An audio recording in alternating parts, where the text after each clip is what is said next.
Hello students, myself Iqbal Singh. I'm faculty for International Relations at Vajiram and Ravi. Students, I'm going to discuss IR questions which have been asked in the GS mains paper, GS paper 2 of the mains examination. So first of all, we'll have a discussion on this question number 9, which was for 10 marks. It is a 10 marker and the word limit was also specified 150 words. So we have to adhere to the word limit also, and also take into consideration that it's a 10 marker while attempting this particular question. And therefore, while attempting the question, we have to be very concise and brief in terms of summarizing all the relevant points, adhering to the requirement of the question. So we have to hit the nail on the head. We cannot beat around the bush. What has been asked precisely, that's only what we are supposed to write in this particular question. The question is on expected lines, students. Question is on the geopolitical tussle which is going on between Western countries and China in the Indo-Pacific region, and what is India's role there.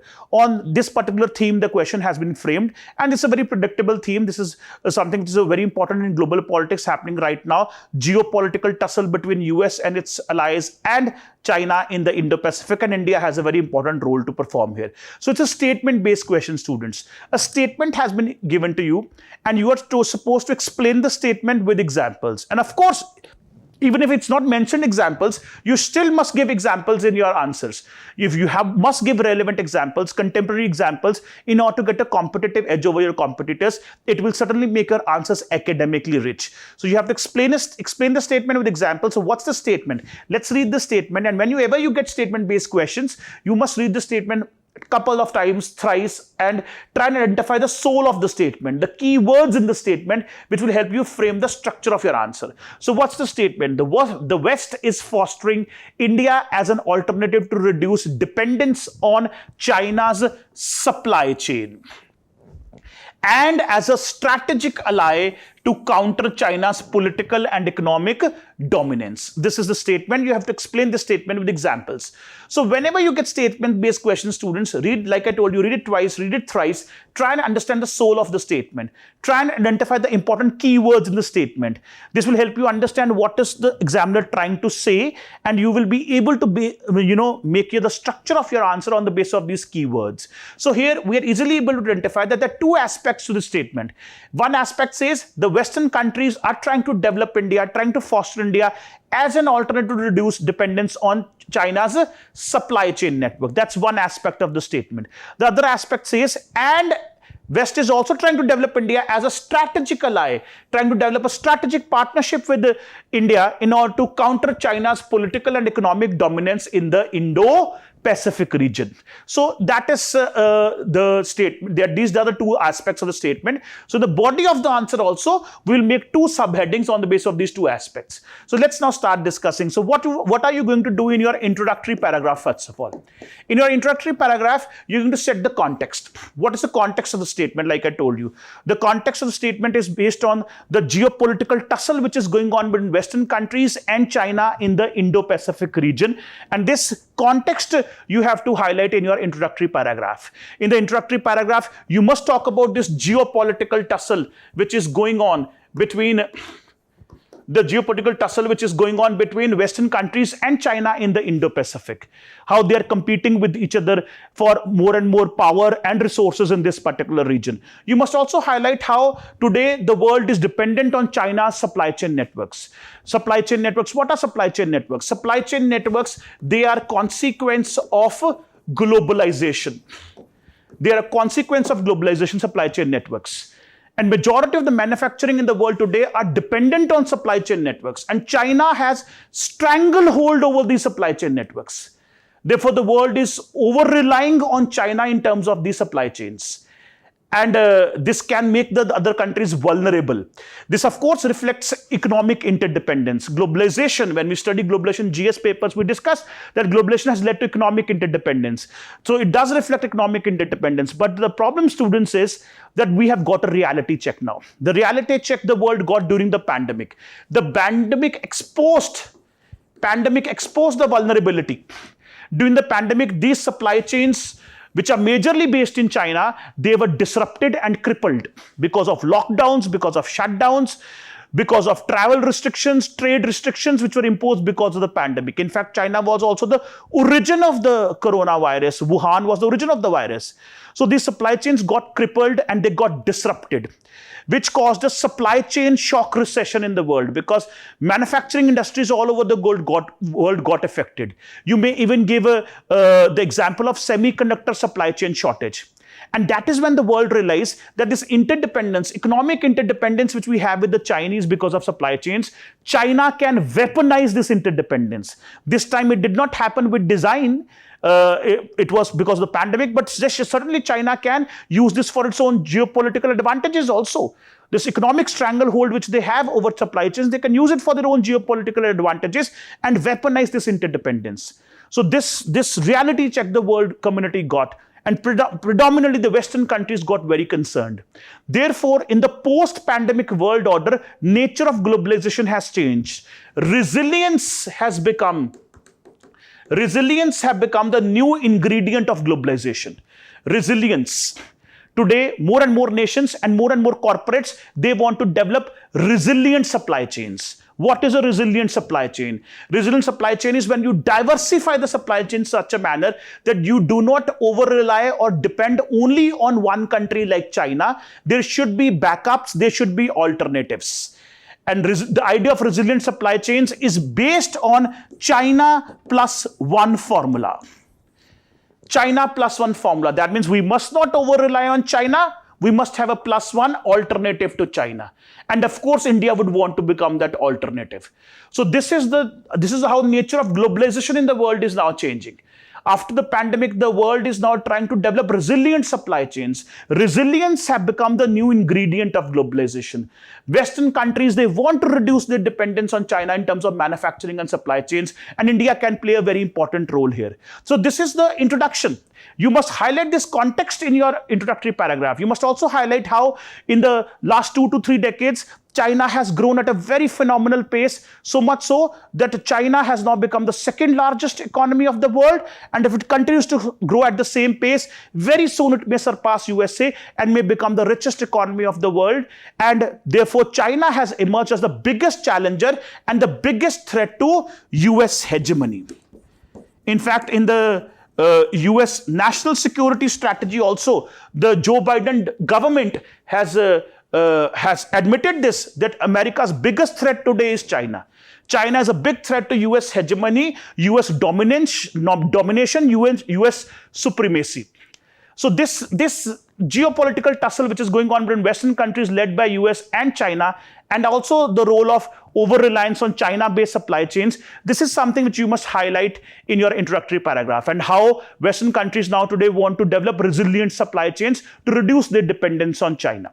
So that is what you should highlight in the introductory paragraph. Then in the body of the answer, like I mentioned to you, you make 2 subheadings. So your first subheading, of course, would be on supply chains. Supply chains and how India can play a role in reducing dependence on China's supply chains. So that can be your first subheading, in which you can talk about the initiatives, give examples of those initiatives which have been launched by Western countries in order to develop India as an alternative to China's supply chains. For example, Japan, Australia, and India, they have launched this initiative called SCRI, Supply Chain Resilience Initiative, where they're trying to develop resilient supply chains. Then also India and US. India and US have launched an initiative to develop resilient supply chain for the manufacturing of semiconductors. A resilient supply chain for manufacturing semiconductors. And in fact, this decision was taken when Prime Minister Modi visited USA last year. He was on a state visit to US in 2023. In fact, an American company called Micron Technology have decided to invest around $800 million, $825 million to be precise, in India to manufacture semiconductors in India. Also, Quad countries, they also have decided to develop a resilient supply chain for manufacturing of semiconductors. Besides that, mineral security partnership between India and US have also developed. India is now part of US-led mineral security partnership, which would give India access to critical minerals, again reducing dependence on China. Also, as far as India is concerned, India has also appreciated and have supported America's Rip and Replace initiative. Rip and Replace initiative, which is about America has launched this initiative in order to reduce the dependence on China-based telecommunication technologies. So that also India has supported. So these are examples which you can give where you can see how India is participating, and Western countries are supporting India to reduce dependence on China's supply chains. So these important examples you can give: SCRI, Semiconductor Initiative, Mineral Security Partnership, Rip and Replace Initiative, Quad Initiative, Micron Investment. Even many American companies, investors, which have been manufacturing in China earlier, now are setting up their manufacturing facilities in India. For example, Foxconn has set up a manufacturing facility in India, now will manufacture Apple products in India. Similarly, Elon Musk is planning to set up a Tesla factory in India. So American MNCs, which were earlier manufacturing in China, now also are setting up their manufacturing facilities in India. Again, China plus one, creating an alternative to China. This will help them counter the economic dominance of China, the economic stranglehold which China is developing over the world economy. Western countries are trying to counter that with the help of this idea of developing resilient supply chains. So this is your first subheading. The second subheading, students, would be how the Western countries, they are developing a strategic relationship with India. They are developing a strategic relationship with India. They see India as a strategic ally in order to counter China's economic and political dominance in the region of Indo-Pacific. So that's your second subheading, the strategic relationship which the Western countries are developing with India. Strategic relationship to counter China's economic and political dominance in the Indo-Pacific. As in the introductory paragraph itself, we explained that China has become a big challenge to America's hegemony, dominance, and supremacy in the world. So what kind of strategic relationship is developing? You must first of all mention how India and US have a strategic partnership, comprehensive global strategic partnership. You must mention this in your answer.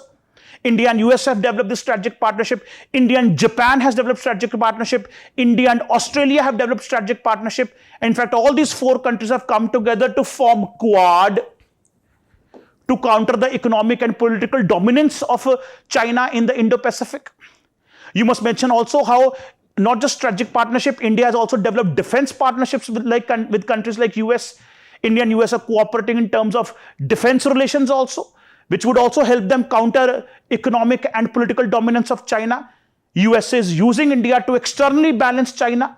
India is also using US to externally balance China. You may give examples again, how India and US have multiple defense agreements like BECA, Basic Exchange Cooperation Agreement, COMCASA, then there is LAMOA, Logistical Exchange Memorandum of Agreement, General Security of Military Information Agreement. All these four foundational defense agreements have been signed, and all of this was covered in the classes. Everything what I'm discussing in this answer was covered in our GS classes, and you could have easily attempted these questions. You should mention also how India and US have been strengthening defense relationship. Recently, they have decided GE, General Electric, and HAL, Hindustan Aeronautics Limited, they have decided to jointly manufacture fighter jet engines. Indus X initiative has been launched. Indus X initiative to do joint development of defense technologies between India and US. So all these examples you can give that this is how India is developing a strategic and defense relationship with Western countries led by USA, and this would help them counter the economic and political dominance of China in this particular region. So this is something which you can mention. You can also mention how India have been buying weapon systems from US, Apache helicopters, MQ-9B drones. Those examples also you can give. Also, you can talk about the ICET initiatives. There are so many examples. Initiative for Critical and Emerging Technologies between India and USA, where they're trying to both jointly develop critical and emerging technologies which are essential for the national security.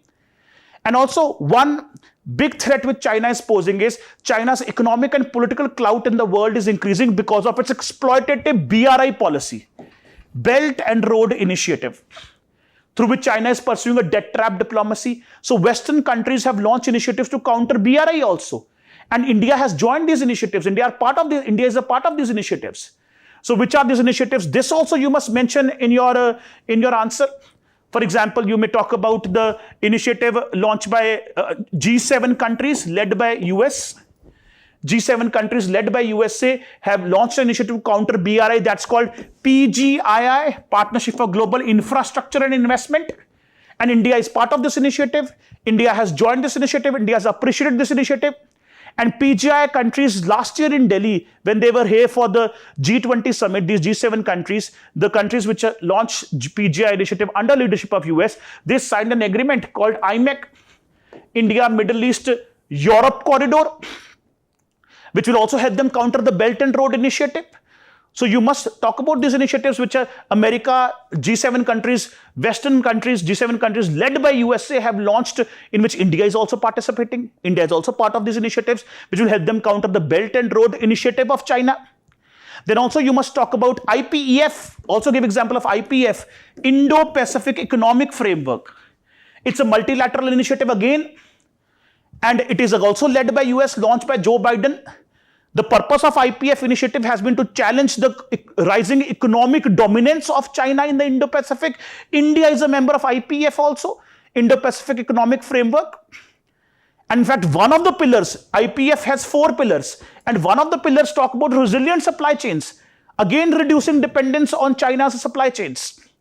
So all these examples you may mention in your answer, in the body of the answer, while discussing how the Western countries led by US is developing a strategic relationship with India to counter the Chinese. So students, in the concluding paragraph, in the conclusion, you must write a forward-looking conclusion. In the conclusion, always you must suggest certain things, what more we can do to safeguard India's national interests, and what we are doing right now, whether it's in the step in the right direction or not. So you must highlight this in the conclusion, students, that this policy of the Western countries to develop India as an alternative to China is a step in the right direction from India's point of view.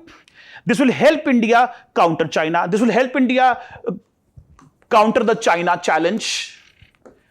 China is an aggressive country in the Indo-Pacific. We have a border dispute with China. This will help us counter China. This will help us externally balance China. This will also help in India's regional aspirations. India's global aspirations. So this is a step in the right direction. We must continue to engage with the West to counter China. This can help us implement our policy of co-engagement. You may write down about this also in your answer. It's very important to have a policy of co-engagement. This is a policy recommended by many experts like Shyam Sir and C. Raja Mohan. They suggest that India should follow a policy of co-engagement with China. That is containment plus engagement. Contain China whenever necessary and engage with China whenever possible. In a world of complex interdependence, in a world of globalization, India should follow this policy of co-engagement. Contain China and also engage with China whenever needed. So this will help us follow the policy of co-engagement also, this Western approach. With the help of West, we can contain China. And we're already engaging with China, for example, at the BRICS platform, at the SCO platform. And this is needed. Why it is needed? You must highlight that China is following a string of pearls policy. China has been trying to make investments in India's neighborhood in the Indian Ocean and ring fence India, which is a threat to India's national security. They've been trying to intrude into our territories. So we must contain China, and Western countries can help us do that. So this can help us in our implementation of co-engagement policy. Then you also must mention in your concluding paragraph that Western countries will also have to realize, countries like America will also have to realize that India has a unique value system. Our value system, which is based on our history, our politics, our culture, which would never allow India to become a bandwagoning state. This is something which the USA has to understand. USA is a very pampered nation. USA has been used to such friends which are bandwagoning states. India can never be a bandwagoning state of US. India follows policy of multi-alignment. India always would give respect and importance to the idea of strategic autonomy. So India is a friend of US, friend of West. We can help them counter the Chinese. We have mutual interests, but this does not mean that India is going to become a bandwagoning state of US, or India will compromise the idea of strategic autonomy. This is something which India cannot do, and Western countries, America, should understand this. If US is able to understand this, this will further strengthen India-US relations and India-West relations in the future. So these are the suggestions which you can give in your concluding paragraph. This is how you can conclude your answer. So students, now let's have a discussion on question number 20 also. Question number 20 in the GS paper 2 of the mains examination was also based on international relations, and this question was also on expected lines. We were all expecting a question on Maldives, and this is also based on the same theme, the geopolitical tussle between India and China in our neighborhood. So again, an expected question. It was in the current affairs. We were expecting a question. This question was asked, and quite straightforward question. Easily you can attempt. All details regarding this question was also discussed in the IR classes in the institute, and our students would have been easily able to attempt this question. So the question says, discuss geopolitical and strategic importance of Maldives for India with the focus on global trade and energy flows. Further, also discuss how this relationship affects India's maritime security and regional stability amidst international competition.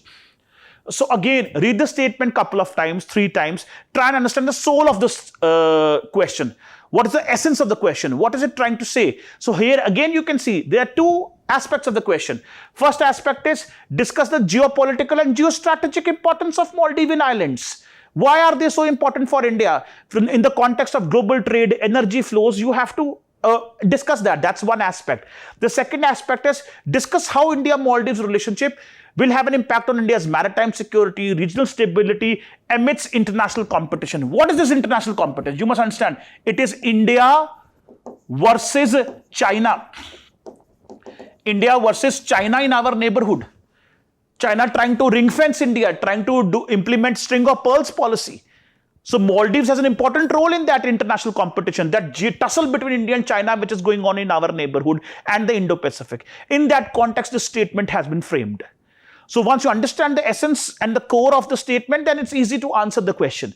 So here what you should do, students, what approach you should follow in this particular question. First of all, in the introductory paragraph,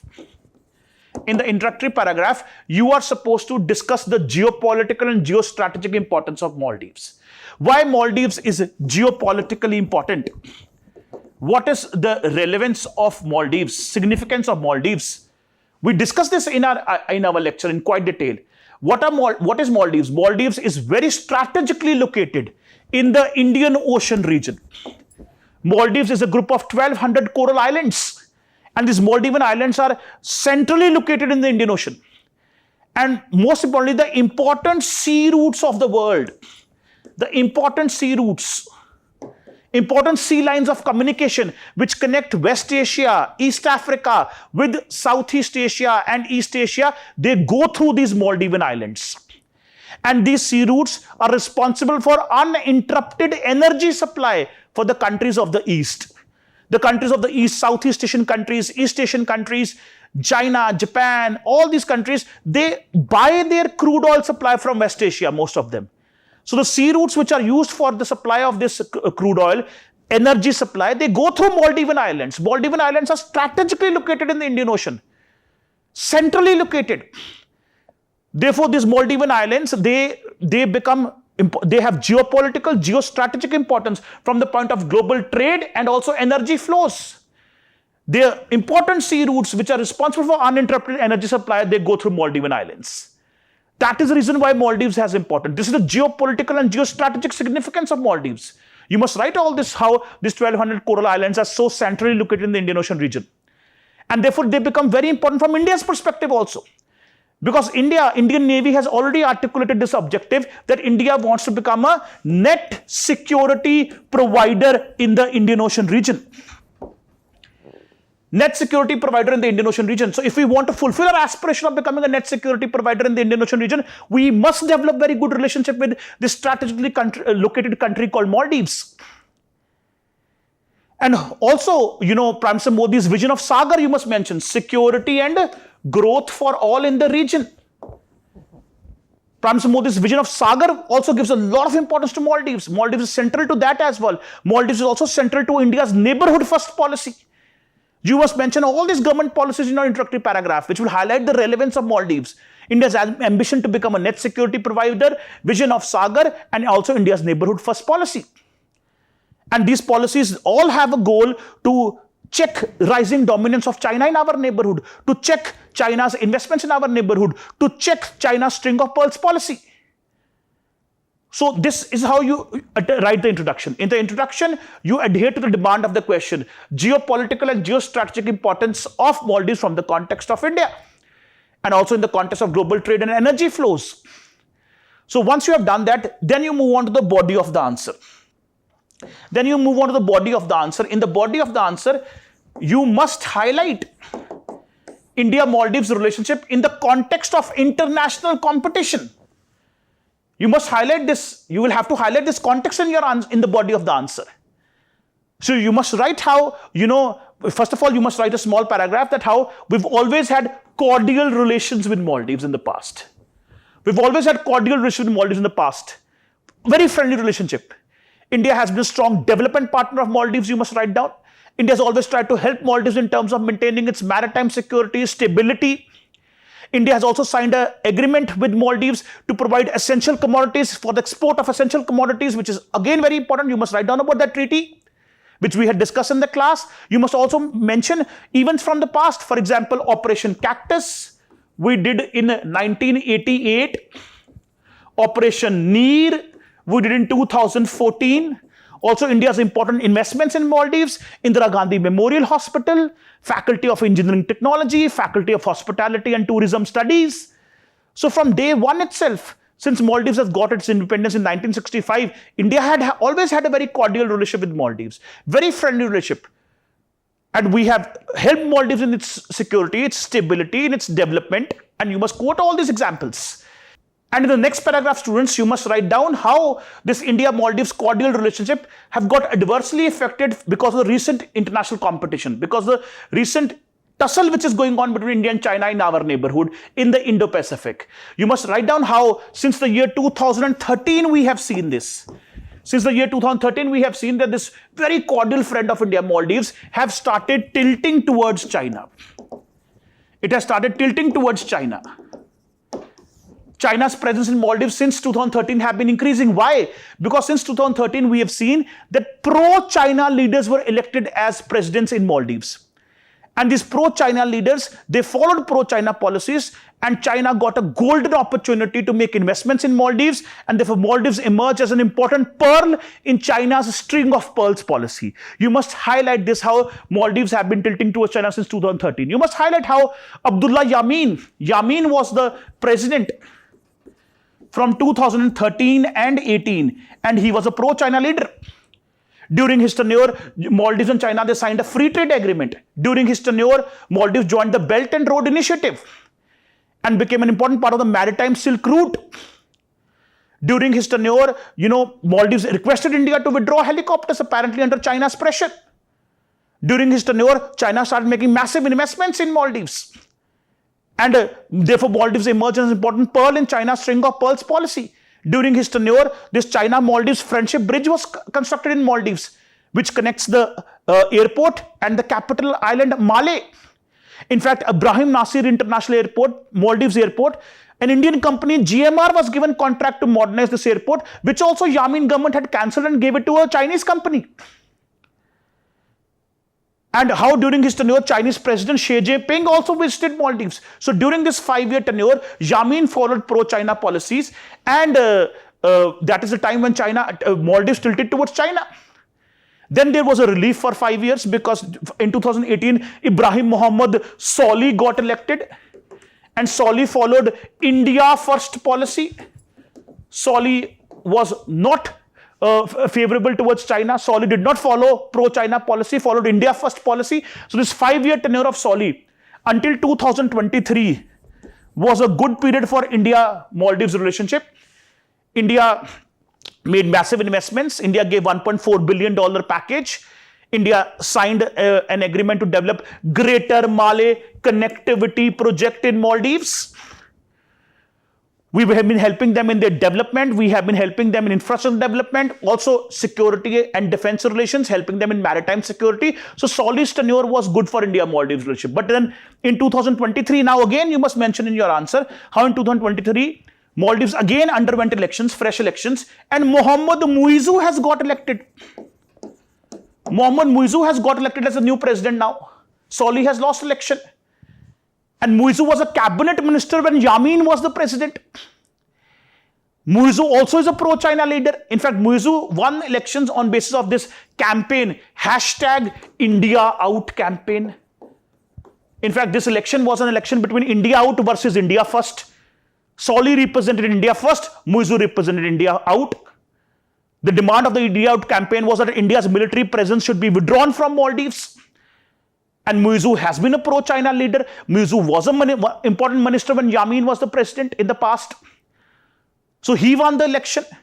And since Muizu has won the election, again there is this apprehension now that Maldives would again tilt towards China now. Again, China's role in Maldives would now increase. This has sent panic waves in India. Again, there is concern in India now. And already there are enough indications that this has been happening. Usually when president gets elected in Maldives, they visit India first. But this time, Muizu chose to visit Turkey and China first before he visited India. Also, as soon as he got elected, he immediately requested India. A formal request was given to India that India should withdraw its military personnel from Maldives. Withdrawal of military personnel.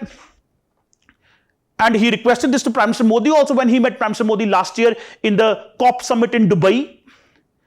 This is in line with the India Out campaign. And already India has now withdrawn military personnel. We still have a Dhruv helicopters there which will help Maldives in their maritime security and medical emergencies. But we have withdrawn our military personnel and have replaced them with civilian staff. The civilian staff, they are employees of Hindustan Aeronautics Limited. The same employees of Hindustan Aeronautics Limited, which have been involved in the manufacturing of these helicopters, which are stationed in Maldives.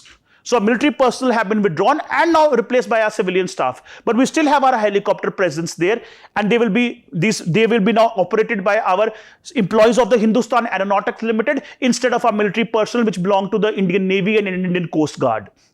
So this has happened. This is what Muizu had requested. So already there have been sufficient indications, and also there is an apprehension that there is increasing radicalization in Maldives, which is also not good for peace and stability of this region. And therefore, radical groups like Islamic State may have a role here. Pakistan's role may increase. So these concerns are there. So election of Mohammad Muizu, a pro-China leader based on India Out campaign, is again a concern for India, a big concern for India. But then in the concluding paragraph, you must also mention, students, in your conclusion, you must also mention that Mohammad Muizu, the newly elected president, is now again warming up towards India. Because despite all these challenges, despite this China's role, India and Maldives are bound by history and geography. And Maldives would also want to balance relations with India. And Mohammad Muizu also understands that, because in the last 10 years, a lot of things have happened. When Yamin was the president earlier in 2013, at that time BRI was launched. But in the last 10 years, the BRI policy has been discredited, delegitimized. It is an exploitative policy of China based on debt trap diplomacy.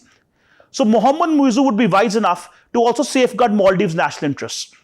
So therefore, now Mohammad Muizu government, we have seen there are indications already that Mohammad Muizu government is warming up to India again. And you can see this also happening. We did withdraw our military personnel, but we haven't withdrawn our helicopters. Our helicopter presence is still there, and they have been replaced by the civilian staff, employees of the Hindustan Aeronautics Limited. And also, Mohammad Muizu would know that what had happened in Sri Lanka, how Sri Lanka became a victim of China's debt trap. So Maldives would not want to become the next Sri Lanka. And when Sri Lanka 2 years ago had an economic crisis because of China's debt trap, who had helped? India had helped. India was there in the state in the hour of crisis. And India, gave $4 billion package to Sri Lanka. So Maldives would not want to be the next Sri Lanka. In elections, whenever elections are fought all around the world, at times leaders, they use emotional issues to attract voters, like India Out campaign was used. But this does not mean that they would do the same when they get elected. When they get elected, then they make foreign policy which would best serve their country's national interest. And it is in their national interest to also balance relations with India, also to maintain good relations with India. We are bound by history and geography.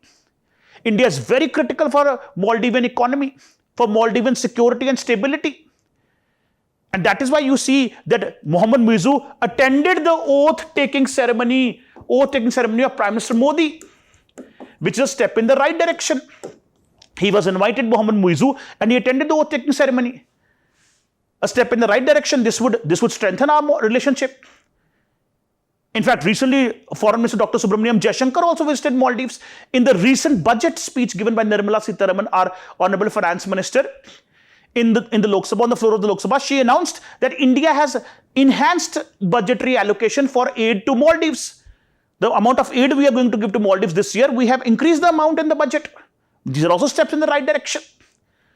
So despite these challenges, India and Maldives, they continue to strengthen relations. India still has significant presence in Maldives.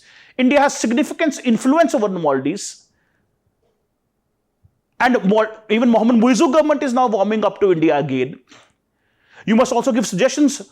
Forward-looking conclusion you must write. You must give suggestions also. For example, you may write that India should find a way to make Maldives a member of BIMSTEC. This can be one of the suggestions. Because India is now tilting towards BIMSTEC. From SAARC to BIMSTEC. SAARC has become a stagnant organization. India is giving more importance to BIMSTEC cooperation now. But Maldives is not a member of BIMSTEC. So we should find a way to make Maldives a part of BIMSTEC as an observer member or something like that, so that we can also include Maldives into our regional cooperation, which we are trying to do with the help of platforms like BIMSTEC. Also, you must give suggestions in your concluding paragraph that India should continue to strengthen Colombo Security Conclave. Colombo Security Conclave, which was a trilateral initiative launched to strengthen maritime security of India, Maldives and Sri Lanka. It is an initiative led by India. And now, over the years, what has happened? 3 more countries have joined. Bangladesh, Mauritius and Seychelles. They have also joined this Colombo Security Conclave. We must continue to strengthen this initiative. This is an India-led initiative. This will help India play the role of a net security provider in the Indian Ocean region. We must continue to invest in this initiative also, Colombo Security Conclave. This will also strengthen our relations with Maldives in coming times. So this is what you must mention in your concluding paragraph. That despite the challenges, India still has significant influence in Maldives, and Mohammed Muizzu government is also balancing relations with India. And he visited India and participated in the oath-taking ceremony of the Prime Minister Modi, which was a step in the right direction. And also how India should also try and make Maldives a member of BIMSTEC, and also try to continue to strengthen Colombo Security Conclave, which will further safeguard and protect India's national interest. So this is how you can attempt this particular question. I hope this discussion has been beneficial for you. This question number 10 was a straight question on Central Asia. And if you see, the basic thing you should focus is to understand the demand of the question. And to understand the demand of the question, you have to identify the keywords. Let us have a look at the question. Now, question says, critically analyze India's evolving diplomatic, economic and strategic relations with the Central Asian republics, highlighting their increasing significance in regional and global geopolitics.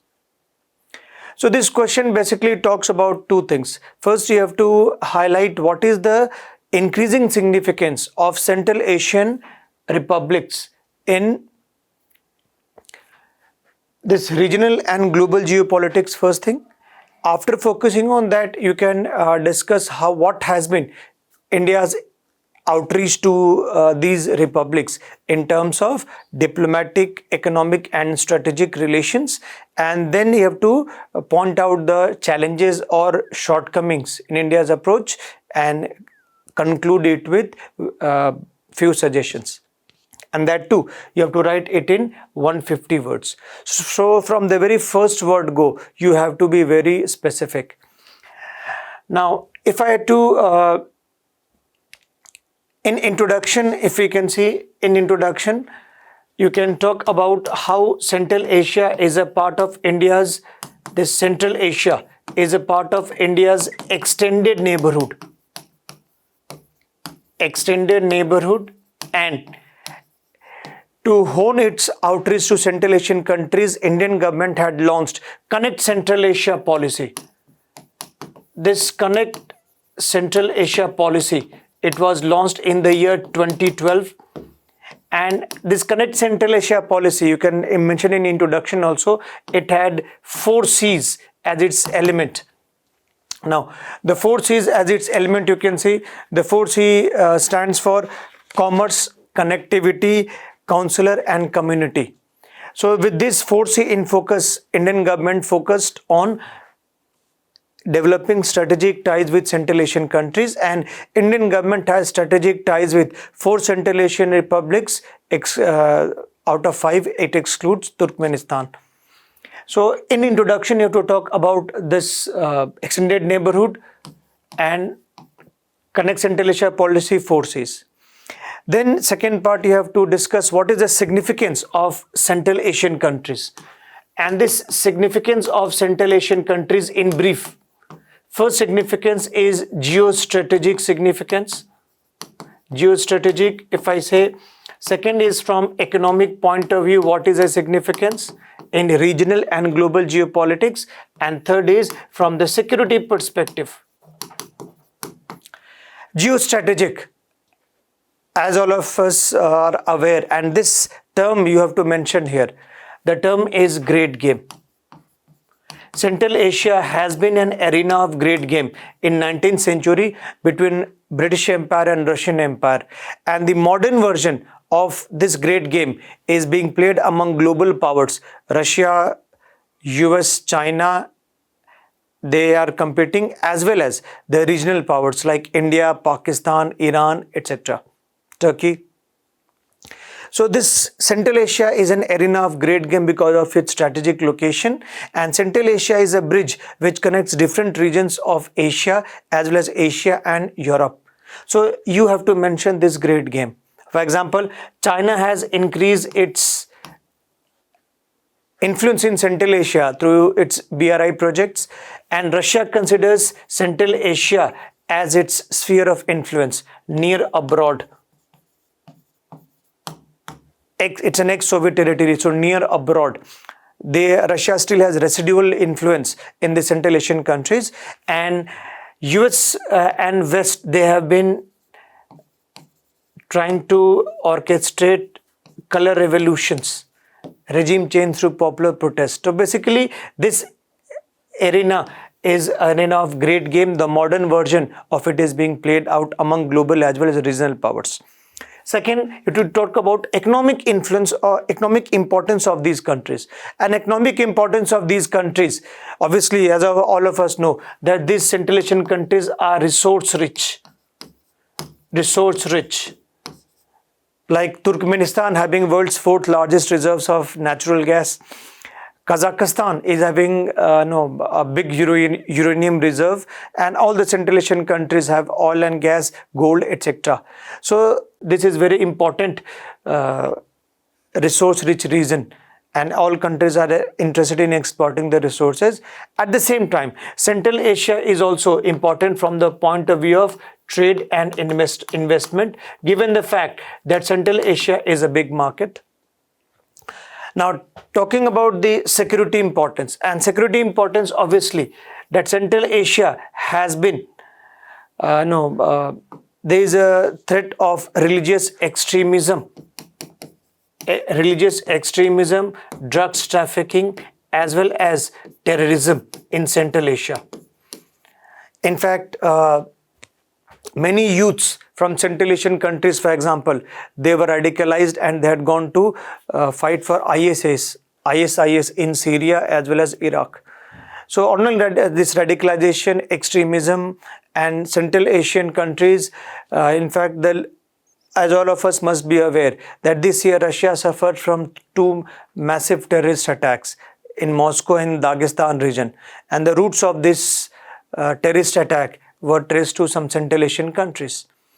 So point is that Central Asia is very important. It's called as a soft underbelly of Russia, and how through Afghanistan it's a route of drug trafficking. So Central Asia is located very close to the Golden Crescent, the drug producing areas. So this way you have to, in one paragraph, you have to talk about the significance of Central Asian countries in regional and global geopolitics, geostrategic, economic, as well as security. After that, you have to talk about what has been India's evolving relation and India's outreach, India's evolving relation, which question asks you. So you have to discuss 3 dimensions. Basically, question talks diplomatic dimension. Question talks about is economic dimension and strategic dimension. So what has been India's outreach to these Central Asian countries. Now, diplomatically, India has obviously engages them at the bilateral, regional as well as global level. Bilateral level, India has strategic partnerships, as I mentioned, with 4 Central Asian countries: Uzbekistan, Kazakhstan, Kyrgyzstan, as well as Tajikistan. And India has embassies in all these countries. India also interacts with them at the regional level through the India Central Asia Summit. Now, this India Central Asia Summit, it took place in the year 2022. It is a biannual event, and the second summit is expected this year. Moreover, India also, Prime Minister Modi, he made a tour to all these 5 countries in one go in 2015, which energized India's relationship with these countries. India also has India Central Asia dialogue mechanism at the level of the foreign minister. This dialogue mechanism steers India Central Asia relation. Now, 3 dialogue mechanisms have taken place: 2019, 20 and 2021. And India also interacts with Central Asian countries at the multilateral level through Shanghai Cooperation Organization, through groupings like SICA, etc. So this is India's diplomatic outreach to Central Asian countries. Talking about India's economic outreach, and in 2020, they had formed India Central Asia Business Council. They have also formed India Central Asia Business Club, Investment Club. So this India Central Asia Investment Club was formed to encourage private investment in Central Asian countries. I told you Central Asia is a big market waiting to be tapped. So they are collaborating in terms of agriculture, IT, pharma, infrastructure, etc. India also has issued 1 billion line of credit for development of infrastructure in Central Asian countries. And India's trade with Central Asian countries is around $2 billion trade. So this is India's economic outreach to Central Asian countries. And as far as strategic dimension is concerned, now India Central Asia have made a common cause with respect to Afghanistan. And because obviously whatever happens in Afghanistan, that has a spillover effect over India as well as Central Asia. And since Taliban takeover of Afghanistan in 2021, Afghanistan has been a point of convergence for India and Central Asia. So India and Central Asia have, in a strategic way, they have formed a joint working group. And this joint working group has been formed with respect to Afghanistan as well as Chabahar. India Central Asia also have meetings at the level of NSA, National Security Advisors. And India and Central Asia, they also, in a strategic form, you can also mention that they also carried out exercises under mechanism of RATS, Regional Anti-Terrorist Structure under SCO. And India Central Asia also carries out bilateral exercises with Central Asian countries. For example, India has Kazind. This military exercises with Kazakhstan. India has this with Kyrgyzstan as well as Tajikistan. If I say India has, for example, Khanjar, and India has Khanjar exercises, and it is called Dastalik with Tajikistan. This is with Kyrgyzstan, and this is his Tajikistan. So here we find that this is what India has military to military relation exercises with that. Now, I mentioned in the beginning 4 C's, and one of the C is connectivity. So as we can see, India and Central Asia have formed joint working group on Chabahar, and to boost India's economic ties with Central Asian countries, India and Central Asia have been a part of major connectivity projects. And here you can mention INSTC, International North-South Transport Corridor.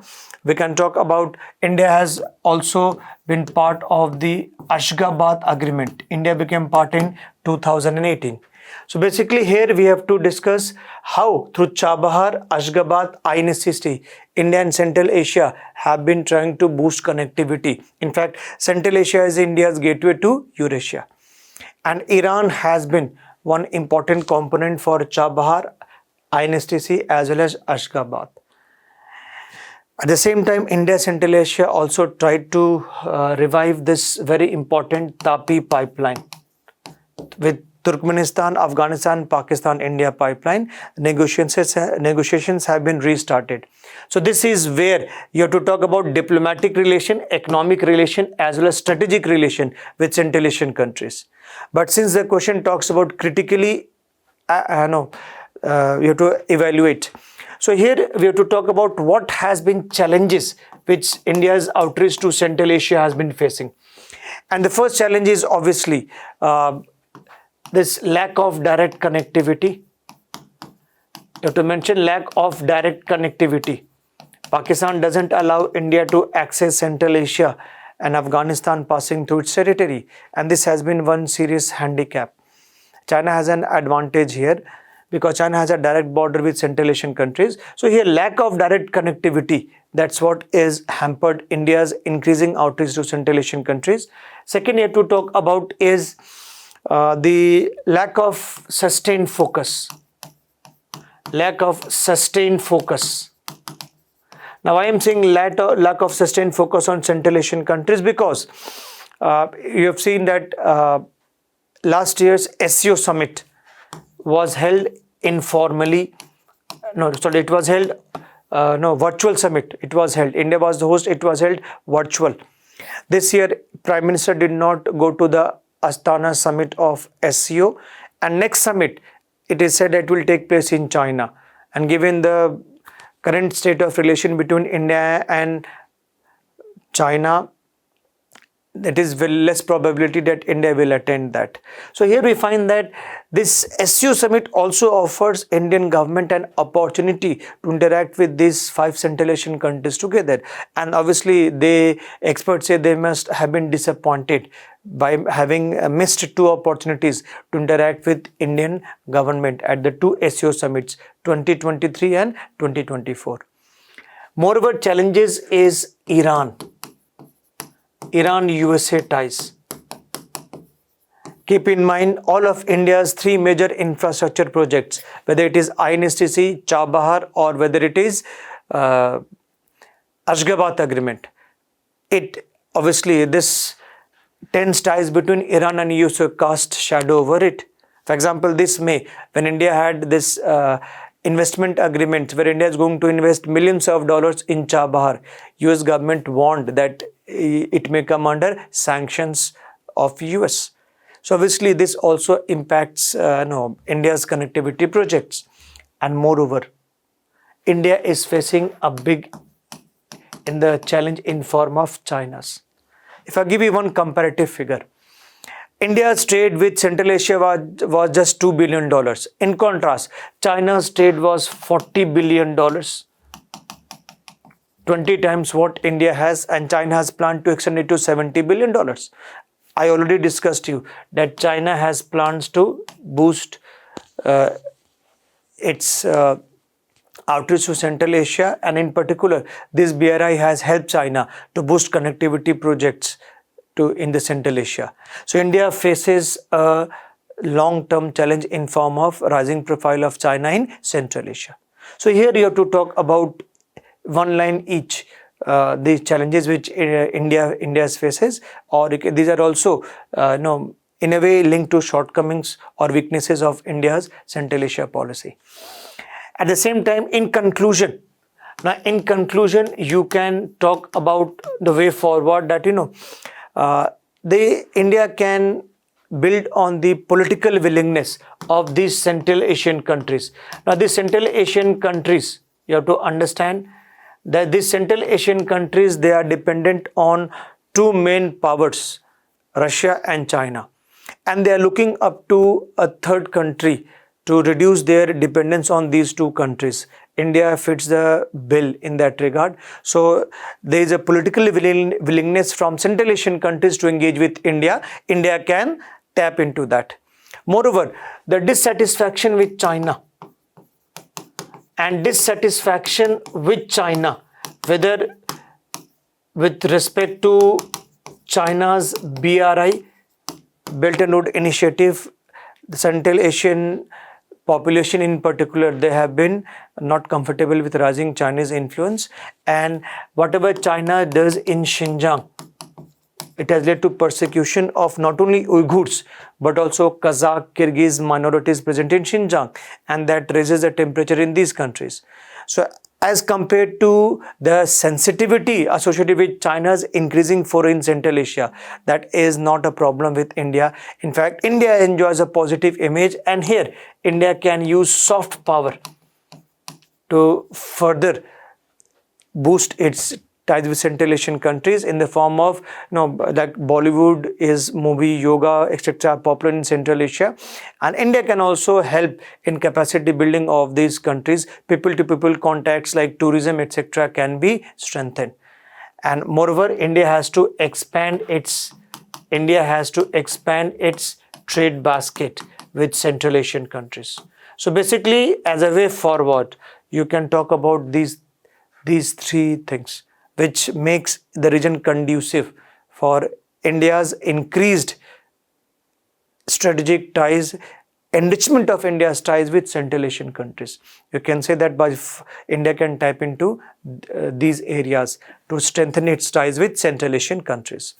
So this is a very straight question, we can say. Now moving on to the second this question number 19. Now this question was asked this question was asked with respect to UN. Now, question 19, and again, question 19, you can say, now terrorism has become a significant threat to global peace and security. Now, with this statement, terrorism has become a significant threat to global peace and security.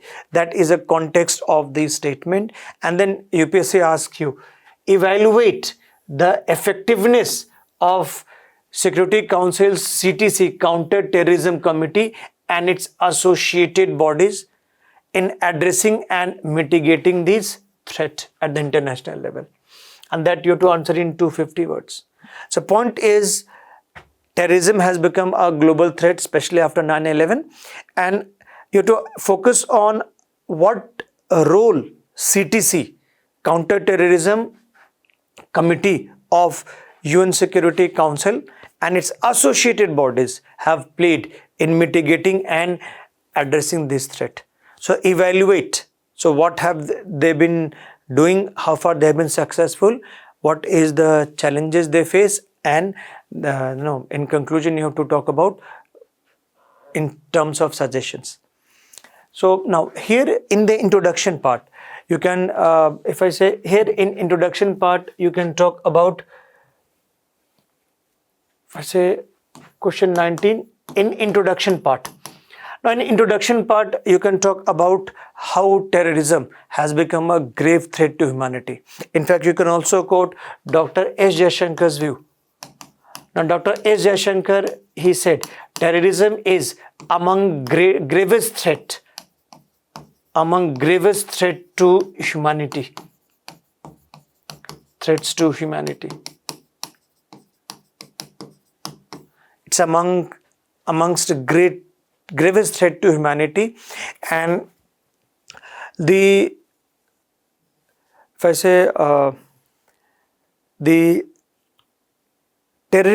menace of terrorism has spread its tentacles throughout the world. It has become a global threat to humanity, and terrorism is simply use of violence for political purposes, which results into killing of the innocents also.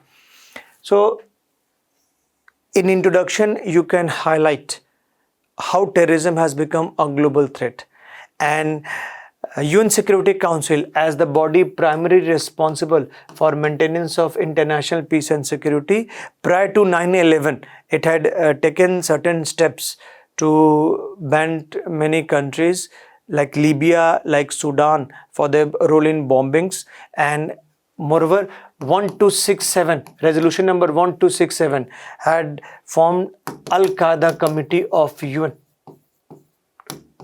Al-Qaeda Sanctions Committee. So basically this committee designates individual as a global terrorist. In fact, in one of India's most wanted terrorists, Maulana Masood Azhar, has also been declared as a global terrorist by this Sanctions Committee of UN. And since the question talks about associated bodies, CTC and its associated bodies. So even prior to the formation of CTC, this was formed in 1999, and in 2001, UN Security Council Resolution number 1373, it had formed CTC, Counter-Terrorism Committee. At counter-terrorism, if I say this was formed was Counter-Terrorism Committee, and to assist CTC in the year 2004, UN Security Council had also formed what is called as CTED, it was called as Counter-Terrorism Executive Directorate. And this Counter-Terrorism Executive Directorate, it was formed to help CTC, Counter-Terrorism Committee, in carrying out its tasks. At the same time, UN has also formed what is called as UNOCT. This was formed by UN Secretary General, UNOCT, on the basis of recommendation of UN General Assembly. This is Office for Counter-Terrorism. So UN Office for Counter-Terrorism, it coordinates with CTC and various other agencies of UN to carry out a concerted approach and action against this menace of terrorism. So this is what is CTC and associated bodies. That's what UPSC was asking question about. So basically, when you write the answer, that is evaluate what they have done, you have to evaluate in generally what they have done, what is their task. So talking about their evaluation, CTC and these bodies evaluation. So if you talk about what has been their achievements, how far they have been successful in addressing and mitigating. The question says addressing and mitigating the threat of terrorism. And in addressing and mitigating the threat of terrorism, we find that obviously first, the CTC has strengthened legal framework. It has strengthened legal framework to take action against the terrorist groups and their bodies. Now, you have to understand that CTC brings together UN officials, diplomats, and as well as politicians from several countries, and how it coordinates actions among UN members and ensures that more than 20% 20 plus UN Security Council resolutions dealing with terror, like 1267, like I mentioned 1373, etc. Time to time, UN Security Council has passed various resolutions. So these resolutions are implemented in a proper way, and coordination activity has been done by CTC and these associated bodies. For example, these resolutions deal with terror financing. They deal with terror financing, curbing terror financing. They deal with issues like, if I say terror financing, they deal with issues like putting restrictions on movement, assets, etc., freezing assets, etc., of the designated groups and individuals as terrorist groups or as global terrorists. They also take action against countries which are considered as safe haven. Okay, so basically various time to time they carry out the resolutions of UN Security Council and how they try to implement it. So this is how they've strengthened legal framework. Second, you have to talk about, and here you can give an Indian touch, because CTC meet was held in 2022 in India, when India was a member of UN Security Council, and obviously India was a member of UNCTC also. And in 2022, the Delhi Declaration was adopted. So Delhi Declaration is one such example of various declarations which keep in mind the emerging threat of terrorism. And Delhi Declarations in particular, it talked about, its focus was on online radicalization. Its focus was on an online radicalization. As all of us are aware, ISIS and its sympathizers have been focusing on this mechanism to recruit the people and carry out the attacks. Terror financing through cryptocurrencies. Terror financing through cryptocurrencies, etc. and virtual assets. So this is how terrorist groups, they have been making use of the technology to strengthen themselves.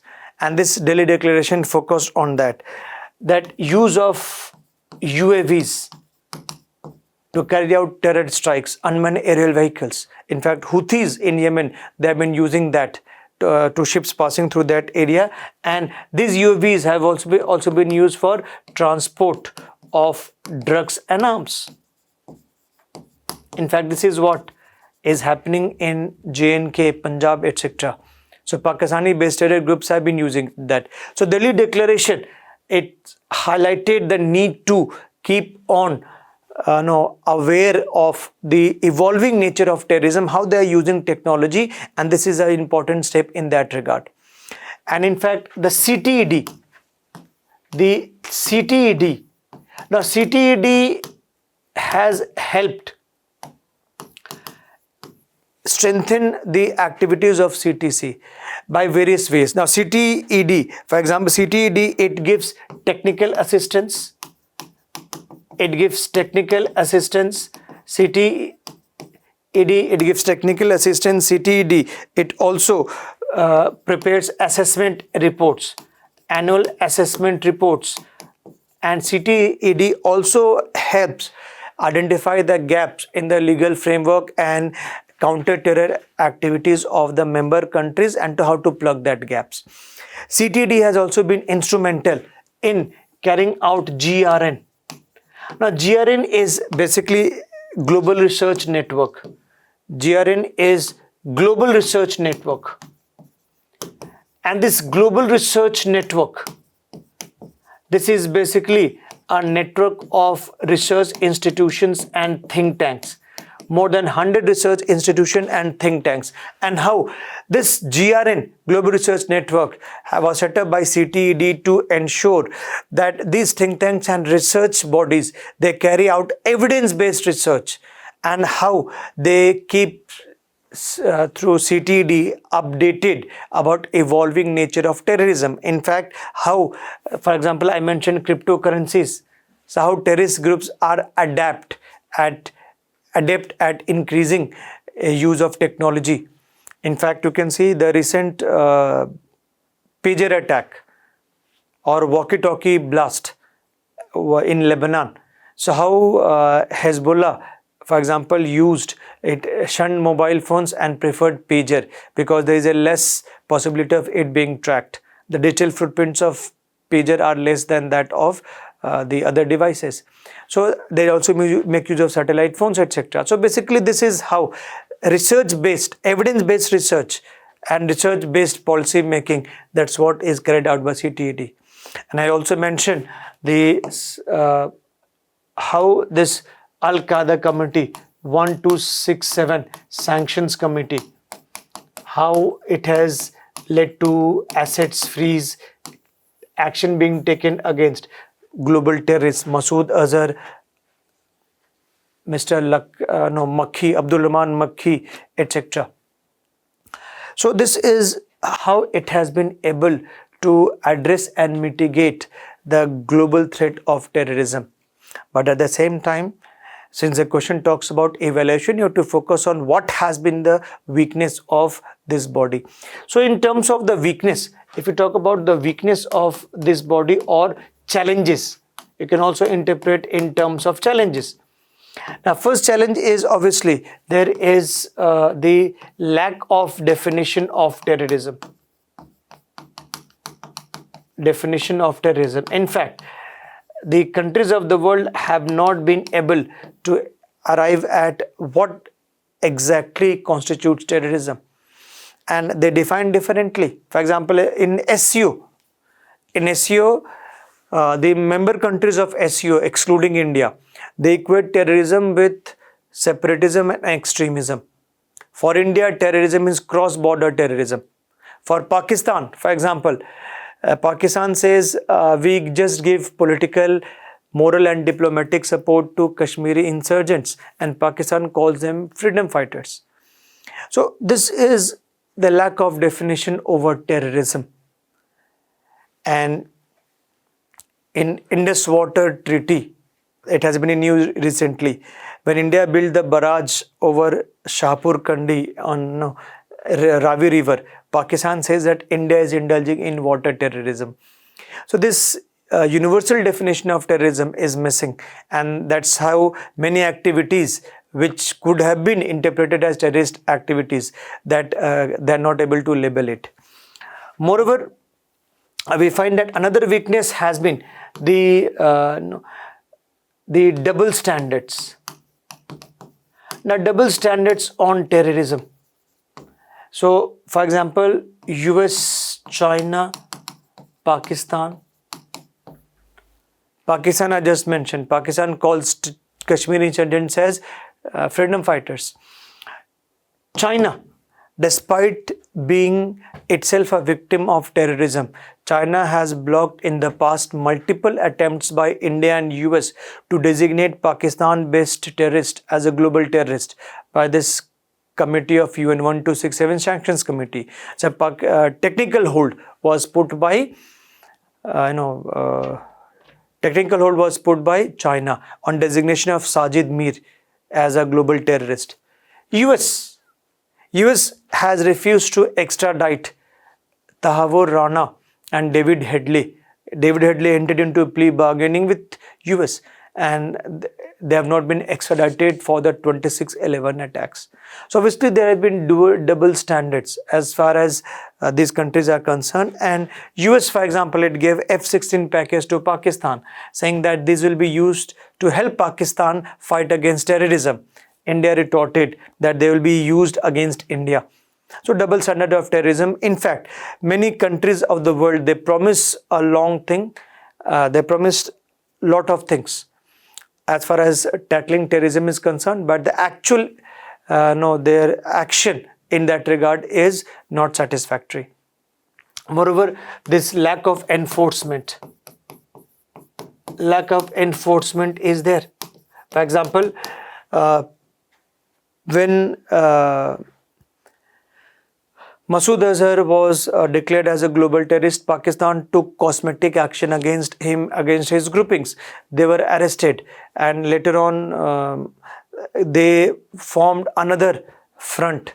They changed the name of the organization, formed separate organizations to escape the sanctions. So obviously UN has not been able to enforce it with strictness, and that how it limits the effectiveness. So this way, weaknesses or challenges 3 you can talk about. And in the end, you can talk about the conclusion. And conclusion, you can talk about the way out. And one important suggestion is, without delay, UN should adopt this CCIT, Comprehensive Convention on International Terrorism, that was floated by India in 1996. So almost 30 years have passed, but no, this convention has not been adopted. So that will give a unified definition of terrorism, unified approach how to tackle terrorism. Moreover, there is a need of a better coordination with other agencies. CTC coordinating with other agencies like FATF, Financial Action Task Force, as well as Egmont Group, etc. So that you can talk about in conclusion, and I think that will be sufficient for this 250 words question. So basically you have to, in the introduction, talk about the importance of terrorism as a threat to humanity. Then you have to focus upon how CTC and associated bodies, what they have been doing since their creation to redress and mitigate this, to address and mitigate this menace of terrorism. And then you have to talk about what has been their weaknesses, and the conclusion you can talk about as a way forward. And that will be sufficient for the purpose of examination.